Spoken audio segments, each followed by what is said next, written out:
Good afternoon, everyone. I'm Chris Bandazian. I'm chairing the Legislative Study Commission on the environmental and health effects of the perfluorinated and polyfluorinated compounds. Because of busy legislative calendars, we do not have a quorum here today, and so we will have a non-meeting, and we will not vote on minutes, but get some updates from folks and then adjourn unless we have more people join us, in which case we'll officially conduct a meeting. So if we can skip right to Mike Wimsatt. Mike, can you update us on DES? Sure. Good afternoon, everyone. For the February meeting update, I'll get started with the usual format. As far as the air division, there are no specific updates from the air division. We know that, as reported earlier, based on the stack test that occurred back in September, everything went as planned in the pretest protocol, and a final report was submitted to DES in November, and that report is still currently under review by the division. And then since the last update to the commission, there have been no bypass events that have been reported by the company. Then going on to the issue of facility closure, we've talked about that at previous meetings. We are still waiting. We expect to receive sometime in February a letter report documenting their planned closure activities and the associated schedule for that. Our understanding is that that schedule is still such that last I knew they were expecting to complete manufacturing operations by the end of the first quarter, which would presumably be the end of March, and then proceed towards doing further equipment decommissioning and decontamination and removal with the idea of completing their departure by the end of the calendar year. So as far as we know, that's still the expected schedule for that. As far as the update on for our division on the work that's being done with regard to alternate water, as everyone I think knows, the company's contractor Second Wind Water Systems started the POET installation process for residents in Bedford and Merrimack back in November of 22. And then now that's been progressing since that time. At this point, Saint-Gobain's contractors notified the properties listed under the term sheet attachments 11 to 17. And they've also sent out second notices to property owners that are eligible to receive POETs, but who did not respond to the initial contractor notifications. DES will also be working to notify property owners that have not been responsive to Saint-Gobain's offer to install POETs. Let's see, as described in the approved work plan for the installation, Saint-Gobain is responsible for confirmation testing. And due to the requirements of the work plan, approximately 527 POET systems are considered officially complete. And again, the completeness is based on not only completing installation, but going through the verification process that the treatment is effective. Saint-Gobain's contractors have begun periodic maintenance on POET systems in accordance with their point of entry treatment system work plan, revision 1. And we anticipate receiving a report in the first quarter of this year summarizing the results of the POET system installation effort and the associated system monitoring. With regard to the rebate program, as we reported earlier, on July 1 of this past year, Saint-Gobain started their POET system rebate program for eligible homeowners. And there are links. There'll be links in the notes to the downloadable form that Saint-Gobain has created for that. They've indicated that they received approximately 30 reimbursement requests, which were reviewed for eligibility and reimbursement back in September, and they'll be notifying residents of the application status in early February. So we expect that to happen very soon, and providing instructions on the next steps to receive approved reimbursements. The company continues to proceed with design and construction work for water line installations for the towns of Litchfield, Bedford, and Merrimack. These are areas with existing water lines where homes require connections to the water mains in the street, and areas where new water mains will be installed. A notice to proceed for construction was granted in October by the company for the Hillcrest Road water main extension area of Litchfield. The water main and curb stop installations have been completed on Rocky Hill Road, Shirley Way, Muscovy Drive, and Hillcrest Road north and west of Meadowbrook Lane. Water main construction east of Meadowbrook Lane is expected to continue in January, weather permitting. And as of the end of January, approximately 3,900 feet of 8-inch water main and 2,500 feet of 12-inch water main has been installed. The utility began exterior tasks for water service connections and anticipates that plumbing for connections will start in March. The contractors have estimated that this work will take approximately 6 months to complete, and the water utility has received 43 responses from 78 properties contacted. 13 of those responses indicate that they will decline the service connection. DES will also be working to notify residents that have not been responsive to the offer of public water connection. Saint-Gobain's been working with the utility company to complete the design for service connections to existing water mains in the towns of Bedford and Londonderry. Bids have been received for this work, and the water utility has selected a contractor. Saint-Gobain is working to finalize contract documents. Saint-Gobain's consultant has finalized design packages for extensions and connections to existing water mains for the Merrimack, that's Wildcat, Brenda Lane service connections. The bid process closed in December, and Saint-Gobain has selected a contractor for that work. It's likely this work will be conducted in the spring of this year. Both projects are estimated to take approximately 3 to 4 months and be completed by the fall of 2024. Saint-Gobain is working with the water utility in the town of Londonderry to evaluate the feasibility of water line extensions in the town.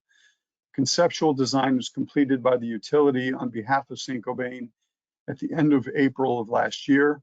Saint-Gobain met with DES, the town of Londonderry, and the utility in November to discuss the expanded water service in this area. And Londonderry has applied for supplemental funding to assist in the long-term expansion of municipal water in the town. So those discussions continue. On April 6th of 23, DES received a letter from Saint-Gobain that proposed to delay submittal of the application for groundwater management permit until completion of the second set of PFAS samples from all the drinking water wells at the site. We concurred that a confirmation sample from all wells would assist in delineating the boundary of the GMZ and developing the long-term monitoring plan that's required under the groundwater management permit. So DES issued an approval letter on last May and requested that the application for a groundwater management permit be submitted by May of this year. The company's consultant started collection of the second samples in June, and there's some details on that that we'll talk about in a moment. DES has been periodically receiving updated proposals from the company to remedy additional water supply wells within the consent decree area following the initial agreements in June and April. This includes term sheet attachment 18, which was received and reviewed by the DES in this past month, January. This attachment includes an updated list of remedies for all properties since the April 2022 proposal. DES anticipates a new proposal will be submitted by the company in March of 2024. So on to water supply sampling. Of course, there's the original water supply residential well sampling plan, and there's now 18 addenda to that plan. DES approved the proposed sampling outlined in addendum 18 in a January 11th letter, and there'll be a link to that in the notes. Saint-Gobain's consultant has been retesting wells with PFOA results between 10 and 12 parts per trillion and sampling additional wells within the consent decree area. Results from the initial resampling effort targeting homes between 10 and 12 have indicated that 30% of the homes tested increased, 29% decreased, and 41% remained approximately the same. And that's all probably within plus or minus 10%.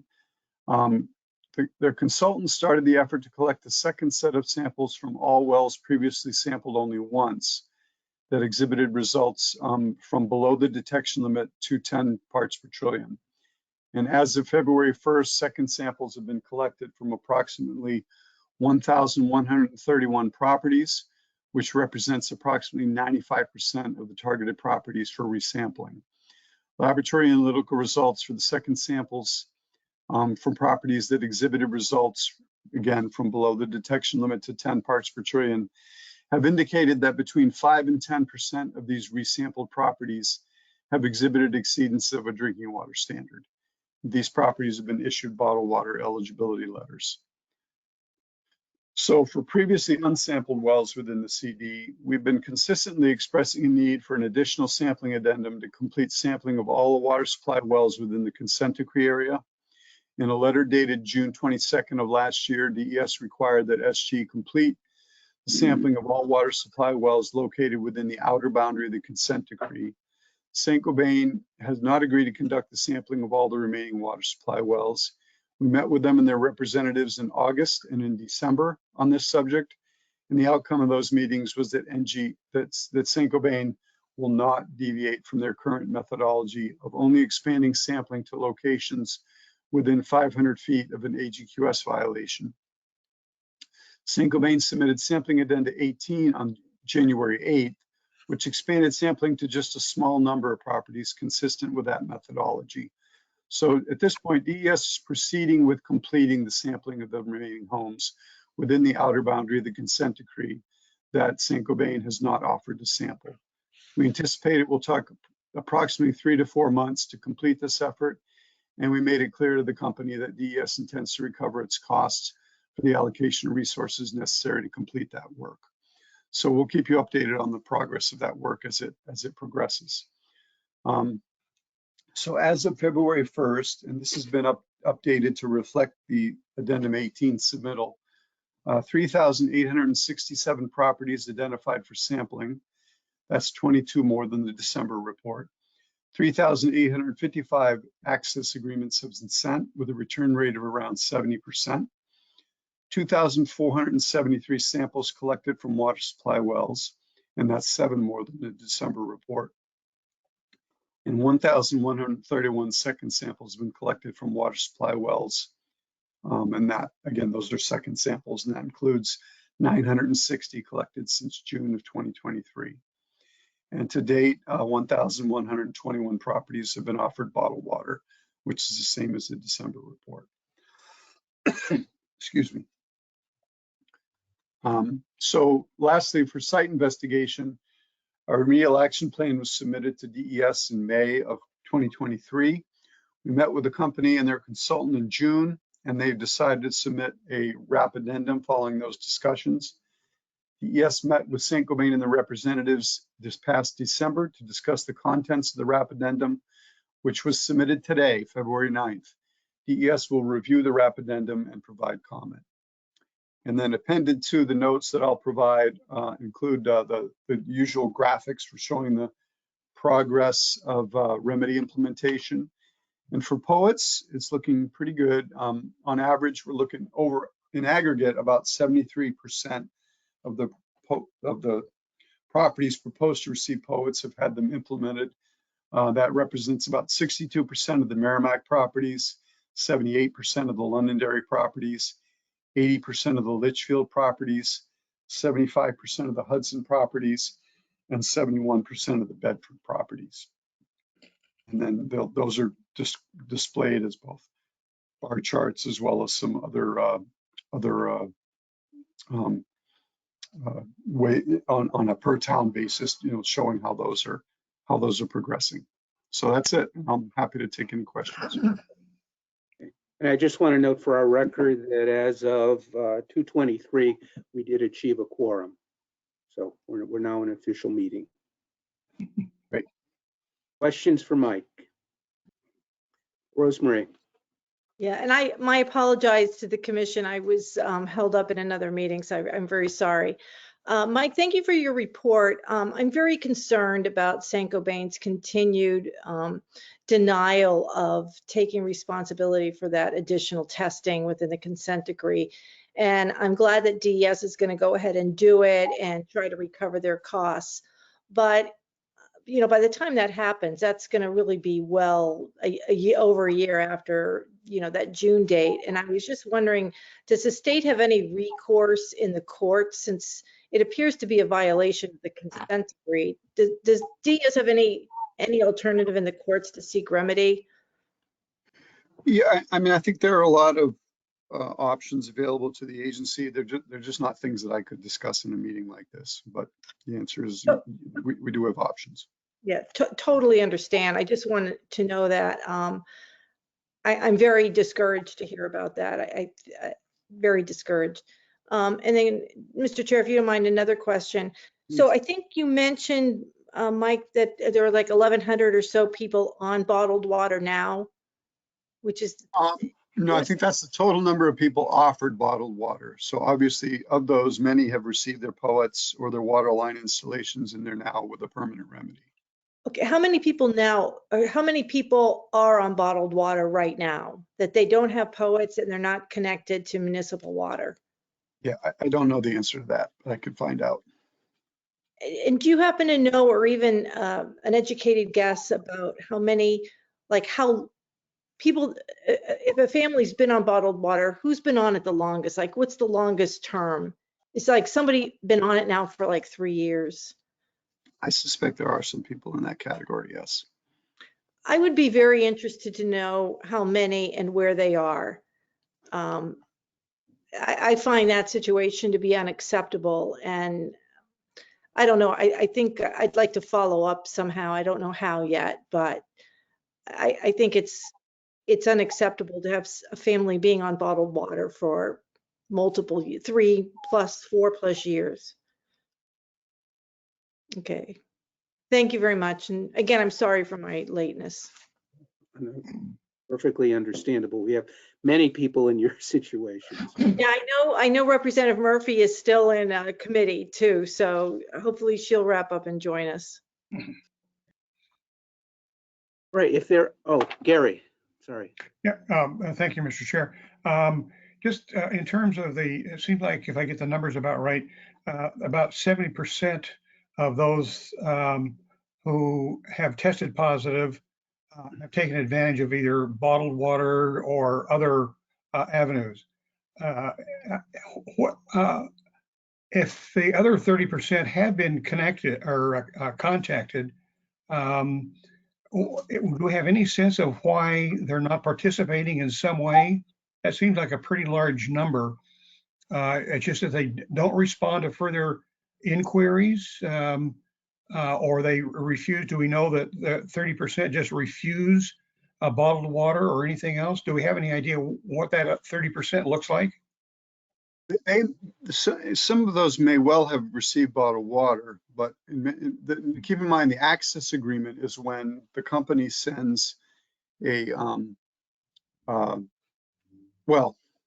so the access agreement for sampling. So basically we've got, about 3,800 and change access agreements sent out and about 70% response. Of those who did not respond, I'm not sure how it breaks down. It's entirely possible they've done their own sampling or that we've sampled them previously and they have sought their own remedy and they just don't want anyone either. There's a certain amount of people who just don't want anyone from the company, whether it's their consultants or anyone else, coming into their homes. Yeah. So in many cases, there's just a reluctance to sign an access agreement to give them authority to come in and sample. I guess my question then boils down to it. We've done pretty much all we can, and the deficiency may be actually smaller than what those numbers indicate, number one. But the remainder of those are self-determined. Is that an accurate comment? I think that's probably right. Yeah. Okay, I just want to make sure we were doing what we could to get as many of the public on board, but if it's self-determined and so forth. Thank you. Welcome. Indy. Thanks for that update. And like Rosemary, Representative Rung, I'm concerned about the Saint-Gobain's refusal to address the properties within the consent decree boundary. And I had a question that again, I think I've asked a few times, but now that we see that EPA is going to enforce some new MCLs, hopefully this quarter, that will likely be lower than ours, and the indication that they are also looking at making PFAS a regulated substance under RCRA, which would, I think, make this have been a hazardous waste facility under RCRA. Wanted to know what the plans were for the state to address if there are ways that they're going to factor into the closure of the facility over the next, year or so, once these two steps are taken. And what is the ability of the state, kind of like Representative Rung asked, once they've closed down, they're a French entity. I don't know if they have other locations in New Hampshire, if they will still have standing in the courts, if the DES will still have standing in the courts once they leave. So I have a few, if you could answer any of those three questions, that would be helpful. Sure, I'll try. You always pack a lot into one question. But so first of all, I'll take it, I guess, in reverse order. As far as authority, I mean, they're a global company that has a number of facilities in the Northeast and in the United States. Their performance plastics division still has facilities in New York State. So I don't have any, I'm not an attorney, I don't have any reason to believe that our authority to enforce against the company for things that they're required to do under the law is influenced by the fact that they're closing the facility. We certainly have lots of examples of facilities in the past who have closed in the state, but we continue to deal with them and hold them to, responsible for the issues that they're responsible for under the law. As far as going back to your first one, the RCRA, that's important to understand the distinction there. I think a lot of people think that latest news from the EPA is that they listed PFAS as a hazardous waste, and that is not what happened. They listed what they announced is that they are including on the list of hazardous constituents under the Resource Conservation and Recovery Act certain PFAS compounds. And what that means is for facilities that are already designated as RCRA treatment, storage, or disposal facilities, which is a very specific category, that the corrective action programs that they are subject to as, we'll call them TSDFs because that's easier to say, as TSDFs, will include the ability, it'll be more explicitly clear now that those types of facilities that are subject to RCRA corrective action because they are TSDF facilities, that PFAS can be addressed as part of their corrective action permits. That's a very different thing than saying that PFAS are now listed as hazardous waste. So I just want to draw that distinction. It's a little nerdy for regulators to understand it, but I think the average member of the public doesn't actually get that distinction. As far as the issue, we're still waiting to see what EPA is going to do with the standard. I think I've talked to this group before that, under the terms of the consent decree, if there becomes a national drinking water MCL for PFAS, then we would be very likely adopting that standard. And if that were the case, then basically the company under the terms of consent decree would be bound to meet that standard. So to the extent that there are homes that are below the current standard, but above what might be a new standard, they would be pulled in and would be entitled to a clean water remedy, a drinking water remedy under the terms of the consent decree. So if and when that happens, we'll deal with that accordingly.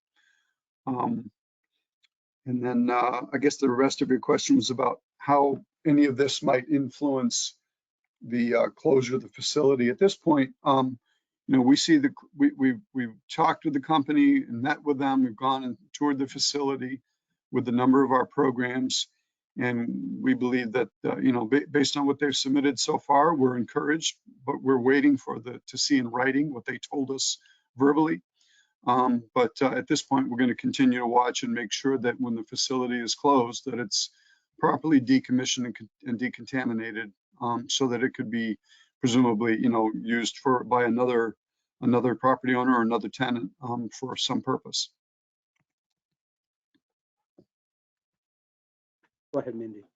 So follow up quickly. So they're not a TSD, so RECRA wouldn't apply to them, is what you're saying. So if the CERCLA designation is applied, like EPA has said, would that apply to this facility?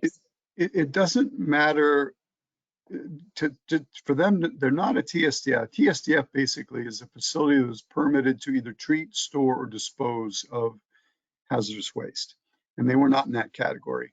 That doesn't mean that RECRA can't apply to them, but it would, if it does apply to them, it doesn't apply to them as a TSDF. The CERCLA designation, that's CERCLA, of course, is a Superfund law, and the CERCLA designation of to the extent that PFAS compounds are designated as CERCLA hazardous substances, that means that if a facility is being evaluated under the CERCLA program, under the Superfund program, then those contaminants are fair game to evaluate and determine a remedy for. At this point, this facility is not necessarily being evaluated under the CERCLA program, so that doesn't necessarily mean very much at this point. But there's a lot there, so it's hard to it's hard to explain it all in simple terms because none of it is particularly simple. Okay, John? Yes, thanks, Chris. Getting back to the well owners who may have received a letter and not responded, is there a follow-up to that, or is it just a one-time only? Is that a certified letter that they get, or? There have been a number of follow-ups, and the towns have worked to do that as well. And again, that's something we have done our best to make sure that people are aware. I think at some level, it gets to be a point of diminishing return just because the folks just aren't interested in some cases. But certainly, I think there have been some workmanlike efforts on the part of both the company, the agency, and the town governments to try to make sure that all people are at least aware that they're within the area and are subject, or can be offered an opportunity to be sampled. And I think one benefit as well is that we do have a sampling program at the state where people do decide they want to be sampled, they can reach out to the state and ask about that. Right. And in cases where maybe the company is offered to do it and maybe somebody didn't know about it for some reason, we could certainly connect them with that, or we could do it ourselves. I think anybody who wants to be sampled, I think is going to get sampled. All right, thanks for that. Any other questions for Mike? Maureen? Thank you. This may have come up at a previous meeting, but I thought I'd bring it up now. I understand DES has a new assistant commissioner, and it is someone who is intimately familiar with what's going on here. Do you want to discuss that just a bit? We do have a new assistant commissioner. His name is Adam Crapo, and he comes to us. He had worked as a policy advisor in the governor's office for a number of years. And he certainly, as a result of that, is aware of the situation because because by virtue of his role in the governor's office, certainly would have been aware of this particular project and the issues surrounding it. I'm not sure beyond that how he would be particularly knowledgeable about it, unless I'm missing something in your question. Nope, that's good enough. I just want to be sure I found that out sort of by stumbling on it, for lack of a better way of describing. So I thought it would be good if the commission were updated as to who the most recent individuals in DES leadership currently are. Thank you. Maureen? A couple of things. One is just a brief comment. I know of families in Merrimack who have been 5 years on bottled water. Just think about that, 5 years. So 3 is outrageous, as Rosemary pointed out, but I can think of folks who've been 5, and also in Londonderry and elsewhere. Thank you, Maureen, for bringing that up. Adam, it kind of stunned me a bit because I mean, it may be naive of me to think of that interplay between policy and environmental and various agencies that in an ideal world we would expect to be freestanding, able to do their mission statement independently, but that is very naive to think that, you know, the policy of this particular administration we know well in Merrimack with much experience, for whatever reason, has been very business friendly and not really putting the communities first. And we've seen that over and over and over. That's not a reflection on DES. It's the policy of hands-off, free market, you know, don't cause businesses more liability. And we compare the investigation here, what you're allowed to do and not allowed to do, choices that you make. You can't do it on your own. You know, the AG and governor weigh into that. We see the differences from Bennington, Vermont, and Saint-Gobain. Same address, you know, for Hoosick Falls, McCaffrey Street, and the Hoosick Falls facility, where in fact they did designate that years ago as CERCLA Superfund site while they remain in business. So kind of interesting that you're in business in your Superfund site. But why that's important is it gave rights to the community. It gave them supports that we have never had here. It gave them access to many, many agency supports on a federal level, which also helped the state. So, you know, that's troubling to hear that after so many years. You were coming into 8 years here, you know, living with this. That being said, I want to just ask you about that 30%. You know, we're assuming that people don't respond. Can DES request Saint-Gobain be a little more specific, or have they been? You know, can they give you a listing of those addresses that are not responsive and show that they have diligently updated property listings? We know there's been, in all the years of this investigation, much property has turned over. Bedford, I've heard that from Bedford residents over and over and over. There are still people who move into towns who are very unaware of this. We used to be quite visible. Every day you heard something about PFAS. We hear it nationally and information-wise as consumers more and more, which is a great thing. But in terms of this area and the impacts, there are still people who are unaware, which is surprising to us who've been so familiar with this. So I think I would like to see some effort being made. 30% is a huge number. You know, I would like to push a little bit on that and say, where are these homes?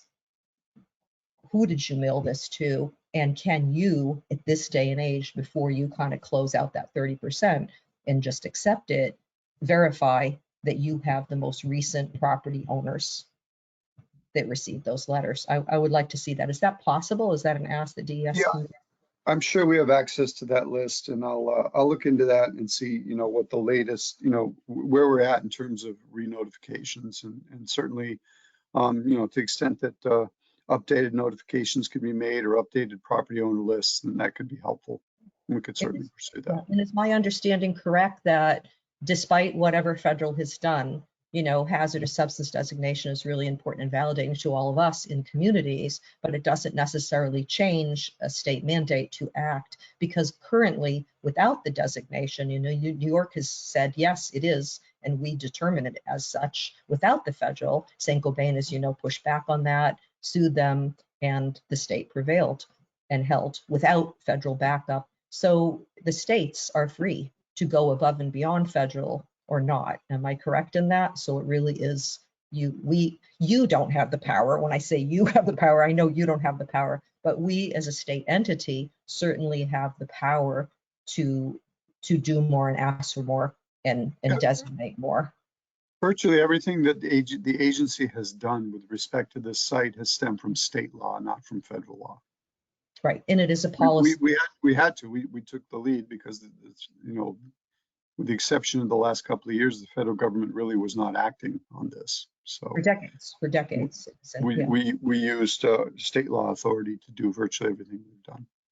But it stopped short of what New York and Vermont have done. And again, that's not a reflection on your work and all the people who've done amazing work, but it has stopped short significantly of what has happened there. And that's bothered me from the start. I feel in a situation like this, we've tested, we've investigated, we were in the forefront nationally in the very beginning. You know, even the GIS mapping, the way it was done, it was a lot of states, turned to us and said, whoa, how are you doing this? This is great. So we have the data, we have the science, but we haven't really delivered what residents still like to see. And what we see here in the legal court is almost an undermining of what people have elsewhere. The medical monitoring is one example, when our courts are throwing out and ruling on the side of Saint-Gobain over and over and over. It's really chipping away, the state of class action, what's in it at this point. It doesn't touch the majority of residents here. It doesn't give us much. So it's bothersome to me that for whatever reason, the philosophies in New Hampshire, I really think we need to kind of consider what's happening here as a case study, if you will, and say, all right, the policies are well-meaning in many ways, and I love this state, but in other ways, the policies have failed us. I just put that out there to the policy folks on the call to say, how are we going to be able to, in the future and in the present, bring those together? Because government needs to serve the people. And we certainly serve businesses in New Hampshire. I am a small business owner in New Hampshire. It's a great place to have a business for many reasons, but we also need to serve our residents in our environment. Thank you. Other questions of Mike? Michael Strand. Hey, everybody. And again, sorry for also running a little bit late today. I'm juggling work. I think great points from Laureen. And I have a question maybe for Mike, and Laureen in terms of outreach to possible people, just from a citizen rep communication standpoint. I know we've circled around this before, and, I'm sorry, I can't remember the exact, DES, rule or requirement, but are we able to, are you able to share people who haven't responded, or does that violate some confidentiality concern? Would be, I guess, the question for, for Mike, and, Laureen, to you. What do you think would be, a way that we could, try to address that in terms of just grassroots outreach, I guess? I'm not sure we would be enthusiastic about sharing a list of people's names and addresses. I mean, I think that's, that we try not, whenever we try not to release personally identifying information about people unless there's really some greater public purpose. Having said that, I received the questions here today, and for the next meeting, we'll have a report on, just what's been done to contact those folks and what we might be able to do moving forward. And my thought is, there's no right answer to this, Mike, because certainly I understand that we, most people would not want their information shared for many reasons. But I guess there's definitely, and we don't know, that's sort of the unknown here of that 30%.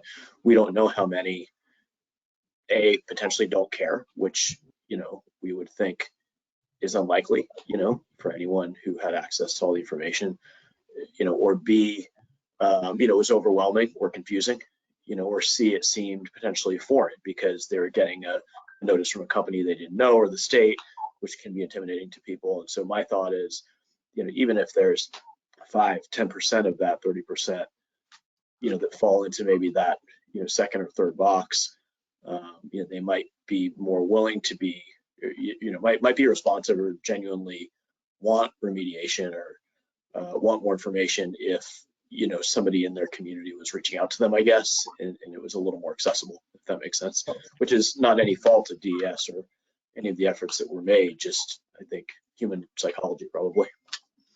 Some time ago, we worked with, I believe, the town of Merrimack and at least one other town to provide the lists of those properties. And then there were efforts made, as I understand it, by those towns to reach out to those folks. And I don't know that I ever heard what came of that. Okay, that's something maybe I can ask our town manager about, because I'd imagine there is probably a similar effort here, but would want to confirm. Chris might know the answer to that. Oh, yeah, it's in my distant memory, but I think there was a list, and exactly how to couch the concern to residents, I'm not sure that was ever resolved. Yeah, that makes sense. I mean, I think there's a way to do it without scaring people or being intrusive, and offering an opportunity, and not being a pain or following up redundantly. So it's something I can maybe think about a little bit. But I just think, especially now in the landscape, where we're going to see, changing federal regulations, new federal regulations, and even at the state level, there's so much pending, pending new legislation on this. I think that, we're going to be playing a different game here, and people may want to know. Any other questions for Mike? If not, I have one. Mike, with the poets, there's going to be a lot of resampling that is done under, not Saint-Gobain directly, but by their contractors. Is that data going to be reported to DES and then uploaded into the GIS system? Yeah, we will get reports of that. We'll be getting, they'll be required to report the results of their monitoring of the POET performance. Okay. So I'm glad to hear that, because, with all of the variability, if we're now seeing 35 to 40% of the non-detects to below 12s coming up above the limit, with PFOA not having been used for so many years at Saint-Gobain, it's going to be very telling data, I think, going forward. So I'm glad to hear that. So unless there are other questions of Mike, we'll turn to Leanne. Go ahead, Leanne. All right, good afternoon, everyone. I have a couple of updates. The first is about the Merrimack cancer investigation. So Dartmouth and HHS are working to identify and assemble a steering committee, scientific advisory board, and community advisory board for input on the project. If you have any additional suggestions on committee and board members, you can provide them to me. In preparation for our initial meetings with the board and the committees, the Dartmouth team has begun compiling different study designs and is identifying what environmental data are available for review and analysis. The next update I have is on the ATSDR PFAS guidance for clinicians.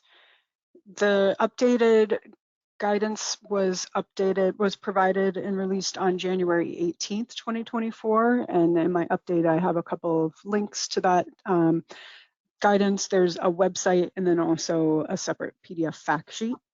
And HHS and Dartmouth are reviewing the updated guidance and will be evaluating what updates might be needed for our New Hampshire specific clinicians guidance, which was based on the prior ATSDR guidance. And that is all I have, if there are any questions. Laureen first, then Maureen. Thank you. It was really good to hear that the ATSDR finally did that. I had the opportunity to meet with Dr. Ari Bernstein on January 22nd with a small group of some PFAS community leaders from across the country. I'm not sure if you have met with him, Leanne, and you know him. Mm-hmm. No. So he is an amazing, wonderful man. I love him. And his background, for those of you who are wondering, is in pediatrics out of Massachusetts. Very, very savvy on environmental health and very passionate about this.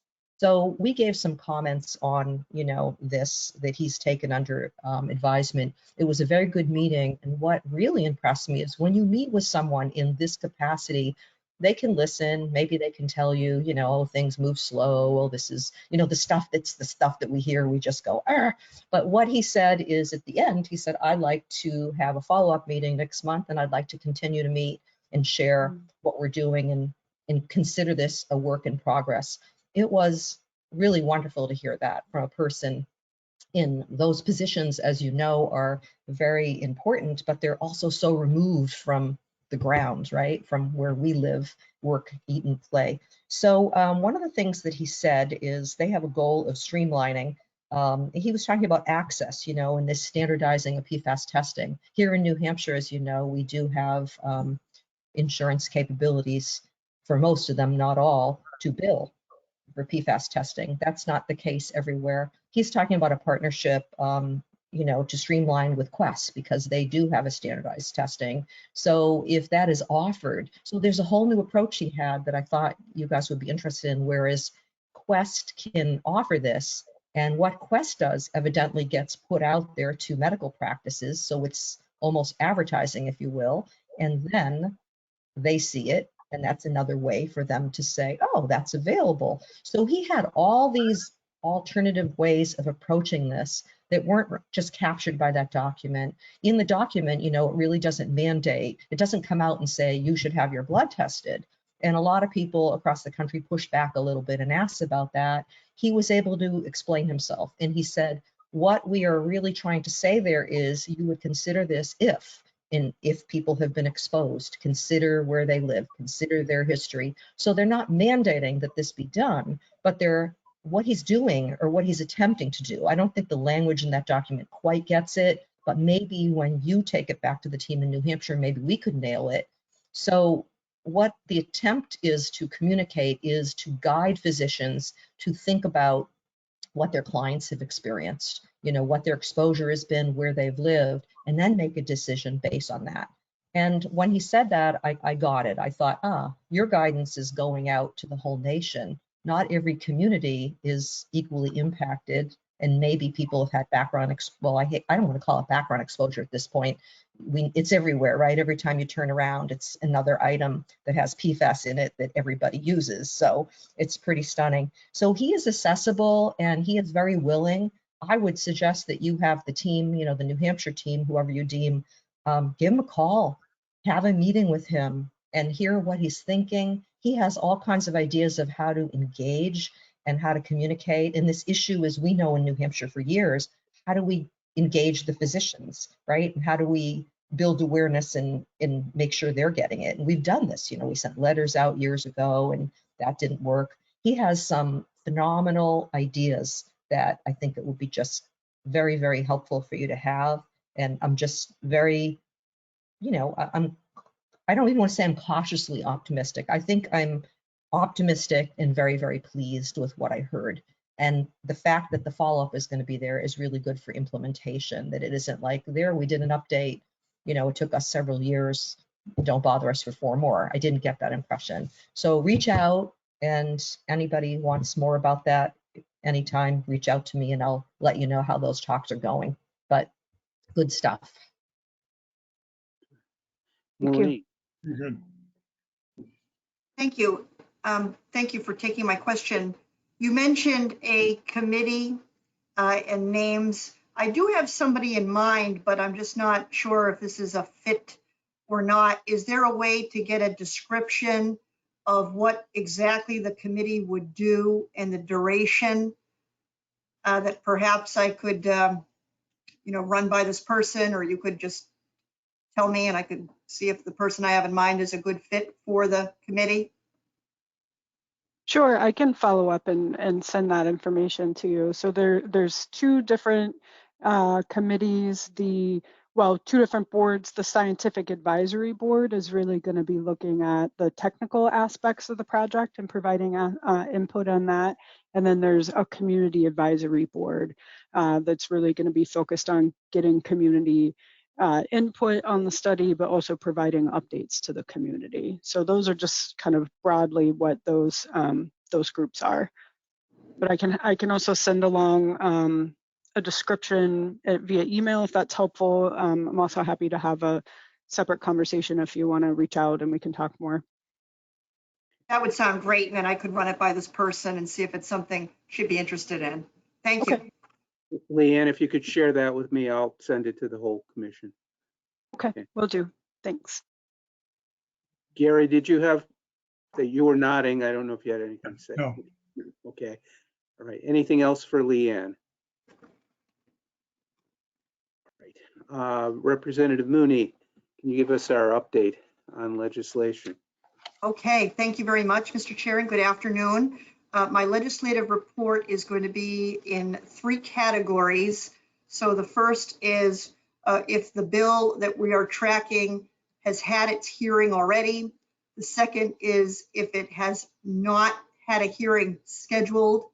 And then the third category is whether or not the bills we're tracking for this session have received a committee recommendation yet. So to keep this as brief and succinct as I can, the bills that I have that have not been scheduled for a hearing yet are House Bill 398, which is in the Senate. So we're waiting on the Senate now for that. Additionally, bill that has not been scheduled for a hearing yet is House Bill 1170. I want to go then to the category of bills that have been given committee recommendations as of this date of the bills we are tracking this session. The first one, this is brand new news this week, is House Bill 1649 relative to certain products. I believe Representative Ebel is the prime sponsor. That was recommended ought to pass with amendment this week from the Commerce Committee, 16-3. The second bill in the category of having received a committee recommendation so far is House Bill 1707 on the chart, 1707. That's a grant program for cost of PFAS blood testing. That was recommended ITL out of the Judiciary Committee, 13-0. And it was voted on the consent calendar on February 1st. So that is, that bill is done for this session. HR 28 was supposed to be exec today in the State and Federal and Relations Committee. However, I don't know if they've done that because they ran over time and this meeting started and so forth. So I don't know the result of that as of right now. When I do, I will update the chart. And all of the other bills I did not mention, but are on the chart, have had their hearings in committee already, and we're awaiting committee recommendations. So with that, I'm going to conclude my legislative report. Representative Rung. Yeah, thank you very much, Mr. Chair, and thank you very much, Representative Mooney, for that update. It's very helpful. I have something I can add on that occurred on Wednesday. The Resources, Recreation, and Development Committee heard House Bill 1114. That was the committee to extend the term of this commission. And the chair of that committee, Representative Ronzullo from Hudson, presented an amendment to add Hudson, representatives of Hudson to this commission because mainly, I mean, primarily their impact from Saint-Gobain contamination, but also they're a very key community to be able to provide infrastructure to other impacted communities. Not just Hudson, but Litchfield and Londonderry, as they're going to be a prime conduit of municipal water lines to serving those communities which currently suffer from high contaminated private wells. So the leadership of the committee agreed to exec that bill right after the public hearing. And so it was. So the amendment was accepted and the committee voted unanimously, I believe it was 20-0 or 19-0 to on an ought to pass on 1114. That will go to the consent calendar in a future session. It won't be on the calendar for the next week. So that's good news. Resources, I can, and I'm on resources, so you're getting it from the horse's mouth. But the other bill that we heard was the bill to, let me actually bring it up. It was it facility oh, sorry. No, go ahead. Facility liability? Yes, yeah, that was 1415. Yes. We had that hearing. I was very pleased that the Commissioner of DES supported that, and it we didn't exec that, but I'm very confident that it will pass. We had very good testimony. There were 3 people who had signed in that day in opposition, but they were lobbyists for the insurance company. And then getting back, Representative Mooney, to the bill, I forget the number, but had the blood monitoring. I do want to say that even though that was recommended ITL, it wasn't necessarily on the content of the bill, but the timing of the bill in relation to a class action lawsuit that's ongoing. That, it may be a time that it may to be held back to see how this suit progresses. So I don't want anyone on the commission to think that the Judiciary Committee is opposed to that concept at all. It was really just as things are playing out with Saint-Gobain's responsibility to impacted individuals that the committee felt that it would be best not to take action on that at this time. So sorry to, I just thought I'd give you those updates because I'm sure they haven't hit the calendar yet or anything. No, I'm glad for that, that you came in here and gave those updates because everything is in constant motion right now. And before you know it, there's another update probably by the time this call ends. So I'm glad you filled in on those. And I was particularly interested in how HB 1114 worked out. So that was good. Thank you. Yeah, and I want to really thank the chairman, Chairman Mendezi, and I think there were other people on the commission that were there. Mr. Preventure, I think you were there as well. So I really want to thank you for taking time out to be at that hearing. It is really important to show support for bills like that. And also on Representative Ebel's bill, the PFAS solid waste bill, I think many of us were on that bill as well, and that's a huge accomplishment. She worked incredibly hard to get support from the Commerce Committee, and to get Chairman Hunt to be behind it is big. It's big. So I'm very, very hopeful about that bill, but even to a greater extent, the fact that the awareness of the horrible risk of PFAS goes beyond the southern New Hampshire, our communities that have been affected by Saint-Gobain. People throughout the state are now realizing this is a very serious issue that requires state intervention and regulation. So that's a huge win. I remember years ago, and many of us can attest to it, when we would go up to Concord and talk about PFAS, people had no clue. I mean, it was really hard to get engagement by our colleagues. And now everybody's realizing that this is a very important issue.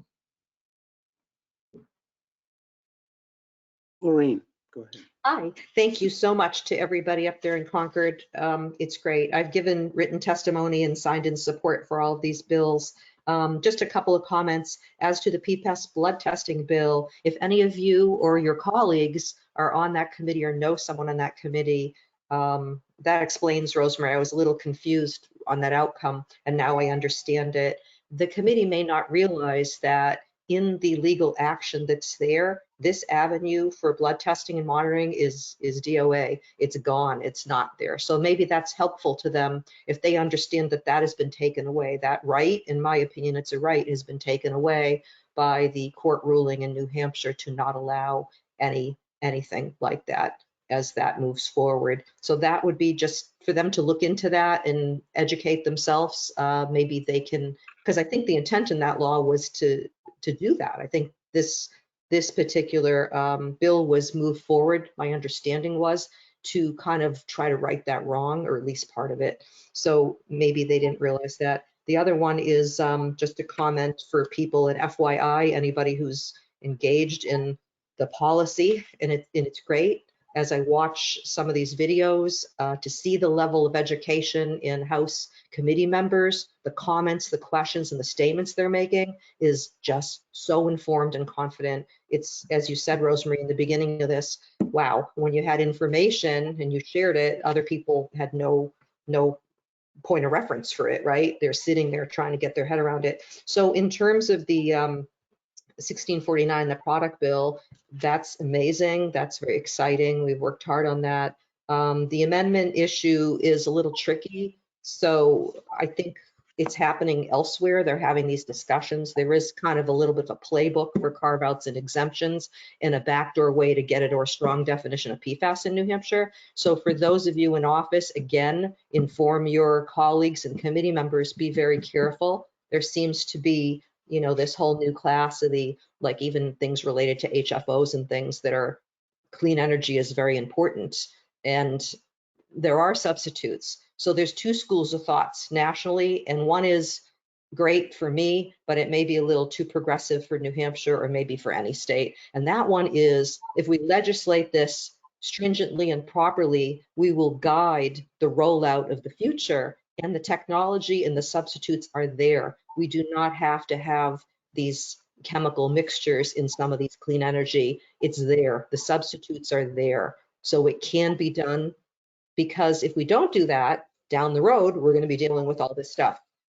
That being said, it's my say-so telling you it's there. Somebody's going to have to go out there and do that research and really show New Hampshire that it's there. Because you know what happened in PFAS and is going to continue to happen. We're going to be always behind. And ideally, in my mind, we're going to be a step ahead. Maybe that's idealistic, but do with that what you will. That's just some information for those of you who are out there in committee every day. Thank you. Maureen. Another note on House Bill 1649. I'm not a soothsayer, but there is a good chance that will be referred to House Finance once it passes the House on the Commerce Committee recommendation. So those of you who testified on 1649, hold on to your testimony and be watching for a likely, is my guess, likely referral to House Finance Committee. Thank you. Okay. Any other questions or comments on legislation? Okay, so seeing none, I'd like to go back to addressing the minutes of the previous meeting now that we have a quorum. Did anyone have questions or comments to address? And if not, I will entertain a motion. I move that we accept the minutes as submitted. Thank you. Is there a second? Second by Gary. All those in favor, please raise your hand. And Mike, I note your accept, and Leanne, your abstentions. Okay. So 802. Is there any new business to undertake? I don't see any, and I guess my only comment there would be, given the interest in having Hudson join, you know, whatever the ultimate fate of that is in the legislature, I would be interested in hearing at some future meeting some more information about Hudson from DES, so that we have a little background given the importance of that, and you know, the impact on public drinking water that they've been experiencing. Okay, Mike. Sure. Yeah, we'd be happy to do that. Yeah, I mean, I think the key factor is that the drinking water wells that Hudson relies on for its public drinking water system were impacted by these by PFAS. And so, as was indicated by others, they're working with the company right now, trying to reconcile that and get a clean water solution for the people of Hudson. And you know, that's still in process, but it's certainly possible that that solution will also help to provide additional capacity for flowing water from Pennachuck's water system through to other parts of southern New Hampshire east of the Merrimack River. So it's a very important discussion that's going on right now, and I'd be glad to give a little more details about that when the time is right. Mike, just to clarify, when you say the company, are you referring to Saint-Gobain in that statement? You said they were working with the company to rectify. Right, they're working. They're negotiating with Saint-Gobain to get a resolution. All right. Yeah, and also my understanding is that 3 of Hudson's municipal wells are actually in Litchfield. Is that true, Mike? So, I mean, we really cannot isolate Hudson from the other communities which have been impacted and are part of this commission. And Yes, that is correct. yeah.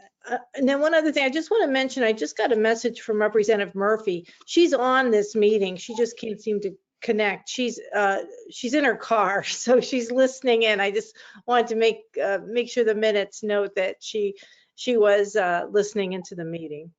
Thank you. Just one other question. Those wells you're referring to that feed Hudson, are those in the consent decree boundary?